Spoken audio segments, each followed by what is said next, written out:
everybody. It's Tim Constantine from the Washington Times, joined by David Bozell for America. Hey, David, how are you? Hey, Tim, how are you? Good. I'm doing pretty good. You know, it's interesting watching how everything is unfolding with the new Trump administration. And Yeah. I think when I was a kid, Jimmy Carter just died.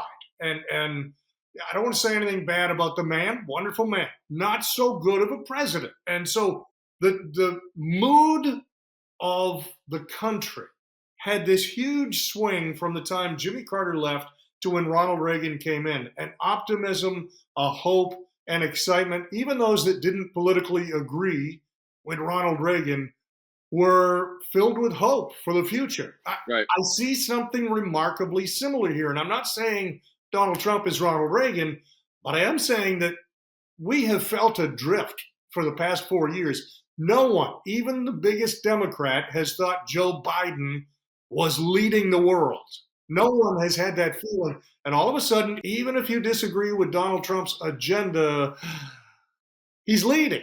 He's doing what he said he would do. In the first 72 hours, he's doing what he said he would do. So my question to you is, what's the biggest statement? What action has made the biggest statement by the Trump administration right out of the blocks? Well, I mean, what a breath of fresh air this past week has been. The speed at which President Trump has done so many of his executive orders, the actions that he's taken. Um, on the ground, the most impactful, you, you would probably say TikTok, in the sense that I saw people who lost their homes, lost everything they had in the LA fires, and they were not as upset as some of these kids were when TikTok was down for 6 hours. I mean, some of these guys got to go out and touch some grass. But the real meaningful impact, the most impactful executive order, I think, was the very first one, declaring a national emergency at the border, increasing the troop presence down there, declaring that MS-13 is a terrorist organization. That's going to have far-reaching effects in the legal system as these guys get caught and arrested doing bad things here domestically. They're going to have those in terrorism enhancement tags put on them. Ending the Afghan resettlement program coming out of Afghanistan, another big one. But I would have to also in the immigration space, ending the refugee settlement or suspending it until further notice, suspending the refugee settlement program. All the things that he promised to do in the immigration debate, he's done them. And hopefully we get this border situation resolved. You know, I've got to agree with you on the border. I think the statement that's made there is we're a sovereign country. We are the United States of America, and we're taking Right.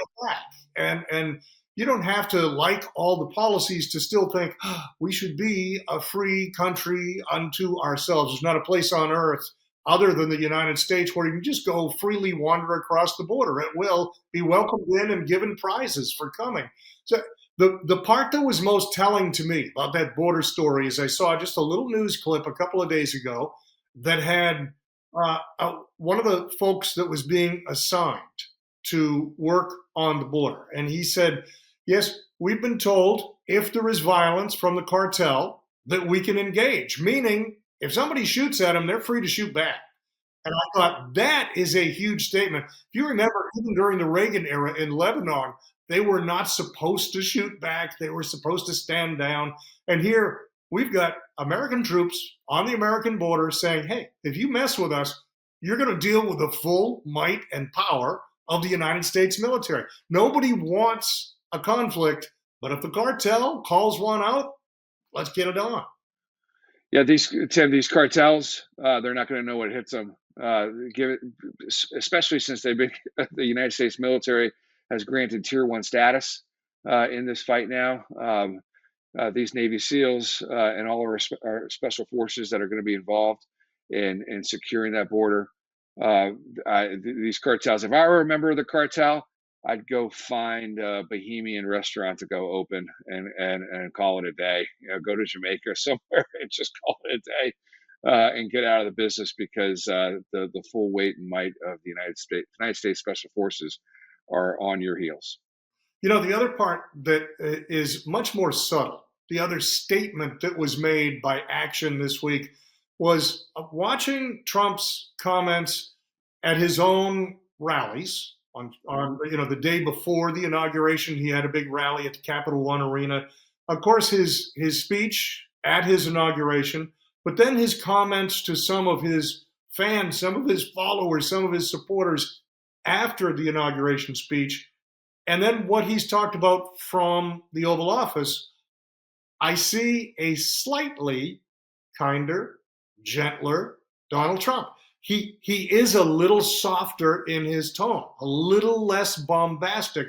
And I remember during the GOP convention last summer in Milwaukee, person after person after person came to me. That was just a few days after the shooting. And Tommy Tuberville and all these folks that had been with Trump between the time of the shooting and the beginning of the convention said, I honestly believe he is a changed man. And I thought, well, we'll see. That's an immediate impact, but we'll see. What I see is a gentler who's still going to impose his will. I don't mean soft, I just mean his manner is gentler. And he said things like, you know what? We don't want war, or we don't want conflict, or we don't. He's very careful about framing things now, which was not necessarily his forte in the past. And then he'll go on and say, but if we have to do X, Y, Z, we will. But he frames it very carefully. He wants peace. He wants prosperity. He wants good things. And I'm interested watching him because he is seemingly looking at the bigger picture and at the long term and trying to make an impact on the United States and on the world, which he was always trying to do. But at this point, he's doing it with a more humanitarian tone. And I just think if that is his mindset, after when you have a bullet literally millimeters from killing you, Sure, sure, it's going to change the way you think. And sure, I think it sure. has. I think it Yeah, has. It's I a good. agree. Tim, I agree. I think he's enjoying himself, as he should. I think he means business, though. Um, Look, the nice thing about him coming from Mar-a-Lago and his world is that uh, he doesn't want to waste any time while he's here in Washington, D.C. Those of us that have been fortunate to have the opportunity to spend some time down in Mar-a-Lago or Bedminster or wherever, those places are gorgeous. The White House is gorgeous, but if I had to choose 78-degree Palm Beach versus 3-degree Washington D.C. this week, I'm choosing Palm Beach every single time. He's not like a Bill Clinton who knew nothing other than politics, having going from the governor's mansion to the White House. He's not like Barack Obama, who didn't know anything other than politics, having going from state senator to the presidency. W at least had some business experience, and he was an owner in Major League Baseball. Joe Biden had no experience in anything other than politics. I think Donald Trump, if he's successful, here's a little bit of a bold prediction. If he gets what he wants done in 2.5 years, and achieves peace in various hotspots, gets his domestic agenda passed, I would not be surprised if he resigned early. Um, at, at That's right. That's right. And just elevate JD Vance and to secure his legacy. Um, I think he'd probably want to extinguish the Democrats politically and just make sure that's done for all that they did to him. But if he's successful domestically and solves these hotspot problems across the world, I could see him stepping down early. All right, let's look at the other side of the coin because we've talked about what's he done already, what's the biggest action statement. What do you think is the largest challenge that Trump 2.0 faces moving ahead? Largest challenge, if in terms of saving lives, Russia, Ukraine, the totals are starting to come out with more transparency. 800,000 for the Russians, 700,000 for the Ukrainians. I mean, that's 1.5 million people over there having died in the last 4 years since this conflict began. Thoroughly unnecessary, in Trump's opinion. And so that'll be the biggest challenge, solving that, saving lives. Domestically, getting this bill passed in the next 6 months through the House is going to be a huge deal. And they have a 2-seat majority on any given day. They've got a lot of warring factions, particularly in the House. I think a lot of these guys, so long as they don't have to violate their principles, need to swallow some. Okay, this is the Trump agenda. He's been elected. This is what he wants. I'm casting my vote in his direction, even though it may not be exactly what I want. And I'm not talking about necessarily Freedom Caucus. I think it's misreported that it's Freedom Caucus all the time. I think there's a lot of left wingers that give this House caucus a lot of problems. They're just quieter about it. So I think just getting this House bill, the big, beautiful bill, is going to be his biggest domestic challenge. I hope he gets it through, though.